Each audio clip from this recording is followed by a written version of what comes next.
Ligou?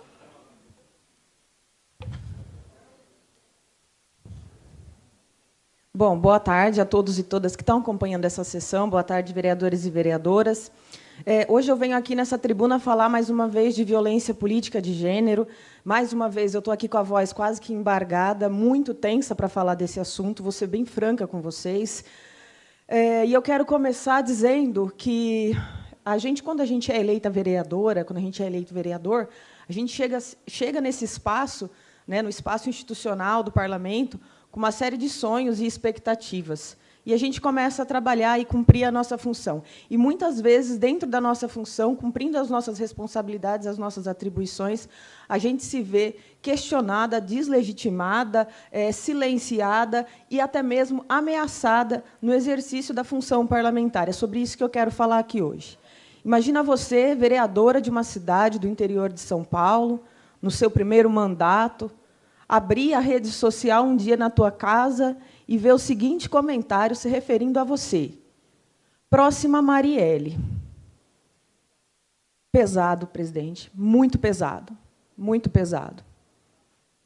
O mundo inteiro espera, desde 2018, o esclarecimento sobre as motivações e a origem, o comando dessa ação, que foi uma ação de execução de uma vereadora eleita para representar o povo no Rio de Janeiro.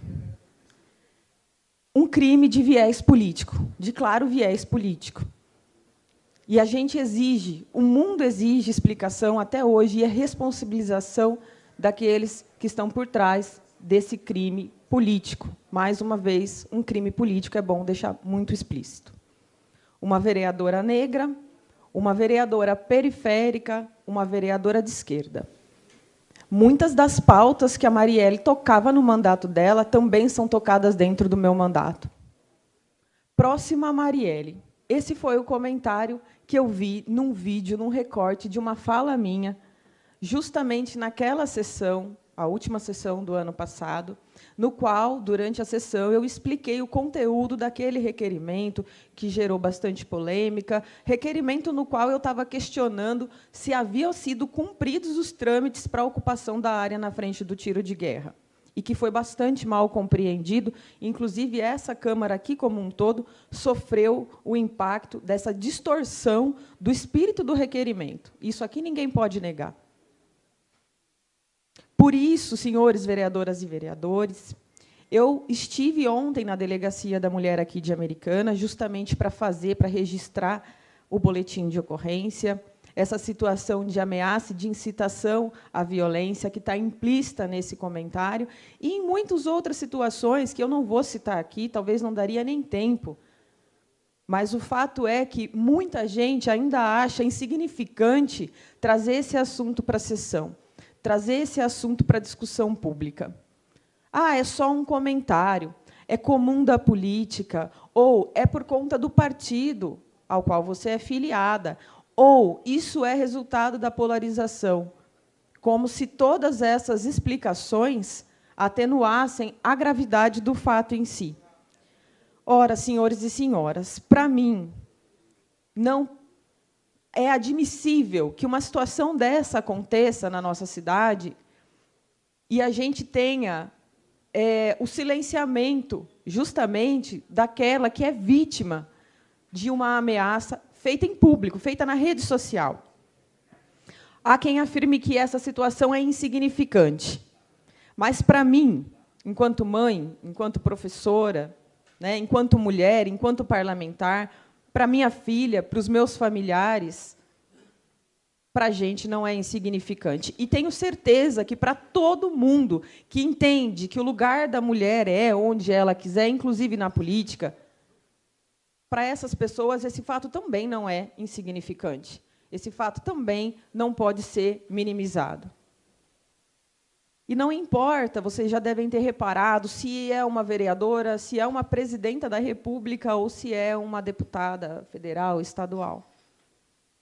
O fato é que as mulheres na política têm sido atacadas dentro dos parlamentos, fora dos parlamentos, nas ruas e nas redes sociais. Eu tenho sido alvo de discurso de ódio e de violência política de gênero desde o primeiro momento que eu assumi o meu mandato. E esse entendimento de que é um assunto secundário, de que é uma abordagem oportunista ou exagerada, que a gente sabe que tem essa interpretação, essa tentativa de colocar a mulher que é vítima de uma situação de violência, não só a mulher na política, mas em qualquer situação, como responsável pela própria violência que ela está sofrendo. Essas falas que tentam minimizar a gravidade dessa situação, a gravidade de uma pessoa que se sente à vontade para ir na rede social e escrever próxima Marielle, se referindo a uma vereadora eleita. Ora, senhores, o que significa dizer próxima Marielle? Eu peço, francamente, que se coloquem no meu lugar. Se coloquem no meu lugar. O que isso representa para a segurança? Será que vocês estariam em paz e tranquilos com uma afirmação como essa? Será que alguém aqui, em Americana, deseja, de fato, que eu me torne uma próxima Marielle? É aceitável que se diga isso e que não haja nenhum movimento para responsabilizar a pessoa que afirma isso publicamente? Novamente, eu faço questão de dizer. Então, não há constrangimento para práticas de violência, para práticas que visam intimidar as mulheres que estão ocupando espaços de poder. Esse entendimento ele é super perigoso, porque ele vai retroalimentando, ele se alimenta e, ao mesmo tempo, é alimentado da naturalização da violência, naturalização do discurso de ódio. Portanto, enquanto tiver gente que se sente à vontade para ir na rede social e falar esse tipo de coisa, que para mim é muito difícil repetir aqui, porque eu me lembro que no dia que a Marielle foi assassinada, isso foi 2018, presidente, e eu estava em casa varrendo o chão da minha casa, e eu lembro que naquele dia eu parei diversas vezes chorando. Eu não sou uma pessoa que chora. Normalmente, quase nunca, eu choro por essas questões políticas, né, questões relacionadas à vida pública, questões relacionadas à história. Mas, nesse dia, eu chorei por várias vezes. Por várias vezes, porque eu havia sido candidata a vereadora em 2016.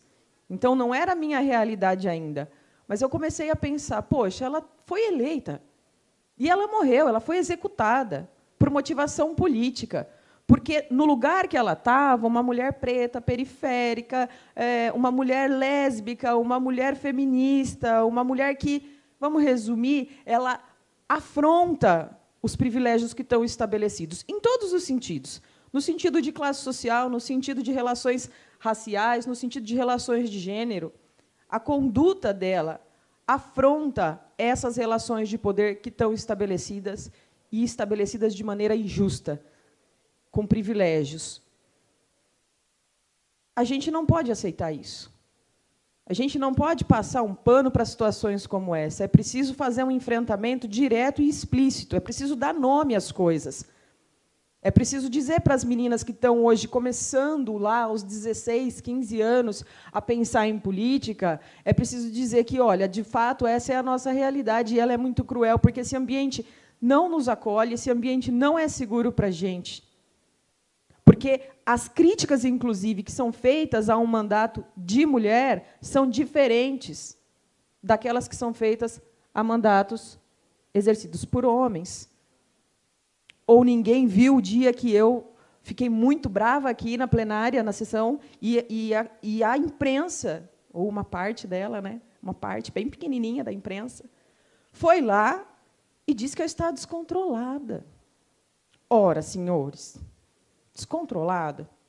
Vocês já viram algum vereador aqui dentro se chamar de descontrolado? Estou dando só um exemplo para ilustrar. Porque pode desqualificar, pode tentar desqualificar, pode tentar desconstruir, mas não use argumentos baseados em expectativas sociais criadas historicamente sobre o corpo e a conduta e o comportamento das mulheres. Não pratique violência de gênero travestida de crítica de discordância política. Porque, se fizer isso, a gente vai apontar. A gente vai apontar, vereador Silvio, porque as meninas, as adolescentes, as jovens que estão sabendo que esse espaço é nosso e que a gente precisa entrar nesse espaço, elas precisam ter ciência de que aqui é preciso ter coragem, fazer o enfrentamento e dar nome às coisas. E aí, para seguir um pouco da minha fala, presidente, para ir para a conclusão, eu acredito que, se alguém aqui, ou alguém que está assistindo essa sessão, não entende a gravidade dos fatos que estão colocados aqui na minha fala, não entendem a gravidade do problema social que é a violência política de gênero, porque ela é um problema social. Não só porque é uma violência, mas porque é uma violência contra a mulher que ocupa espaço de poder. Ora, se você minimiza o fato, se você acha que, tranquilo, Juliana, o cara só comentou na rede social que você é a próxima Marielle, bola para frente, sem mimimi. Se você é desses, então você é uma pessoa que não compreende o real significado da democracia. Porque a democracia pressupõe, inclusive, a participação das mulheres na política. E, para participar, para a gente estar aqui de maneira paritária, o que a gente está bem distante, hoje a gente é 3 dentro de 19 vereadores, a gente precisa de ação efetiva dos poderes do Estado brasileiro para garantir que esse lugar seja seguro para nós. Essa misoginia, esse ódio, para quem não conhece a palavra, esse ódio, essa aversão à mulher e a tudo que ela representa, ela está na relação daquele feminicídio, daquele assassinato da mulher que se separou do marido, e o cara não aceitou porque entende que ela é um objeto e não tem vontade própria. Então, ela está aí, mas ela também está aqui no espaço da instituição. Ela está aqui. Quando a gente faz aqui dentro, quando a gente tem aqui dentro uma ousadia, uma tranquilidade para ter parlamentar mentindo sobre vereadora em sessão plenária com o silêncio dessa casa. Isso é muito sério. Isso é revelador. O silêncio também é revelador. E aí eu queria dizer, essa violência política que me atinge, que atinge dezenas, centenas de vereadoras dentro desse país e de outras mulheres que estão em outros espaços da política, inclusive nos movimentos sociais, não é só a política institucional, não.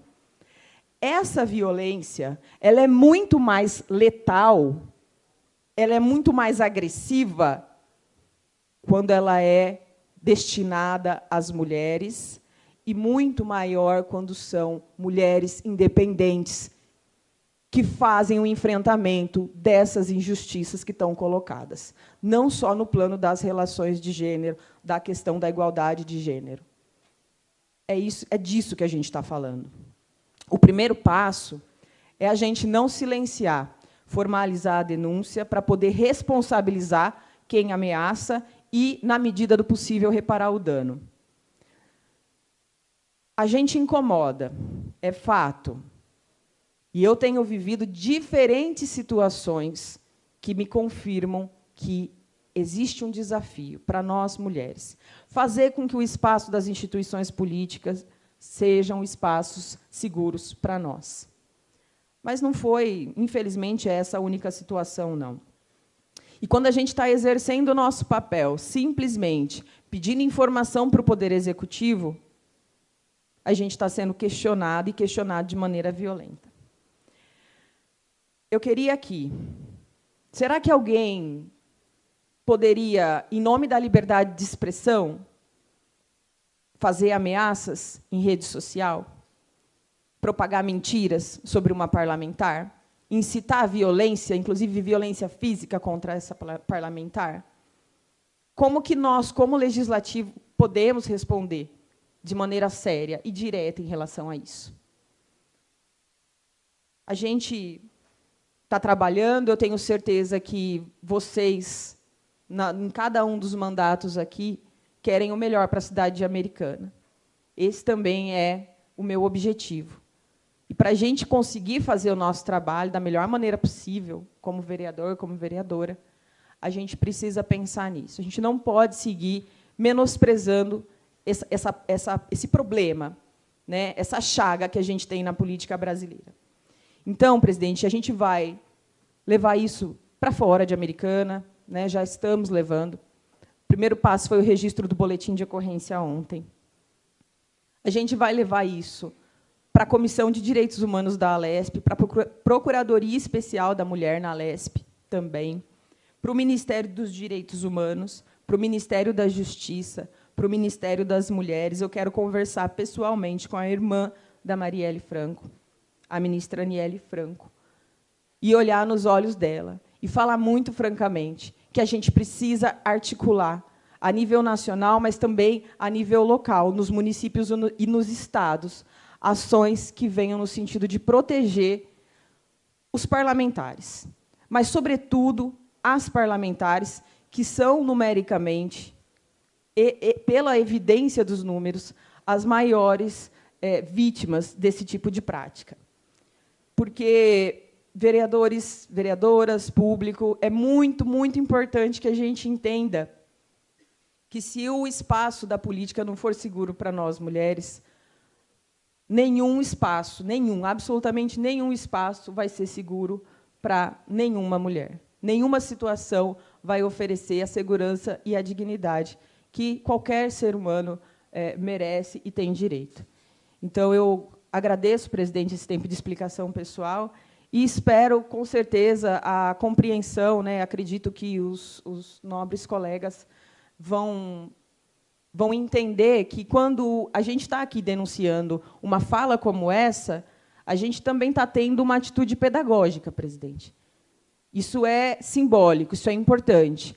É importante que as pessoas, antes de digitar, né, aquela frase, aquela palavra, aquela ofensa, aquela ameaça, que elas entendam que não é porque está na internet que vai ficar impune. Não é porque está na internet que vai ficar sem responsabilização, que não vai ser identificado, ou que, em nome da liberdade de expressão, se possa fazer esse tipo de afirmação. Que, olha, Juninho, nos afeta profundamente.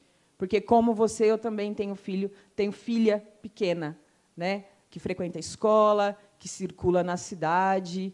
Eu estou na cidade, atendendo os munícipes. Então, é importante dizer como que a gente pode exercer a nossa função de parlamentar quando existe tamanha insegurança, quando existe tamanho risco para a gente, como pessoa, inclusive desse tipo de violência letal, né? Porque a gente falar próxima a Marielle é inaceitável. É isso, gente. Muito obrigada, presidente.